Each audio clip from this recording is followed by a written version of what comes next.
చేశారండి. Thank you so much. And Chandrika గారు, మేఘలేఖ గారు, ఆమె ఇన్ని రోజులు అంటే మా వాళ్ళు కొంతమంది అడిగి ఒక ఆన్సర్ చేసిన అండి. బ్యాక్గ్రౌండ్ స్కోర్ చేసుకున్నా కదా, సిస్టంలో దాచిపెట్టిన 8కి వస్తుంది బయటికి అని చెప్పిన. ఈరోజు 6th కదా, 6th కనిపించారు. అర్థమైందండి, లేట్గా అర్థమైంది.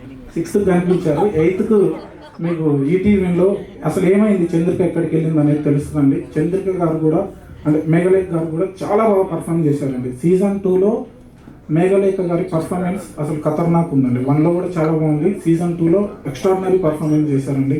ఆల్ ద బెస్ట్ అండి, కంగ్రాట్స్ సార్. మీరు కూడా చాలా బాగా చేశారండి. నిజంగా నేను గుర్తుపట్టలేదండి. మా ప్రోగ్రామర్ చెప్పిండు, అన్న ఇవన్నీ యాంకర్ అన్నా అని అంటే, అరే అవునా అని అనుకున్నాండి. అందరూ బాగా చేశారండి. థ్యాంక్ యూ సార్, మీరు కూడా చాలా బాగా చేశారు. థ్యాంక్ యూ అండి.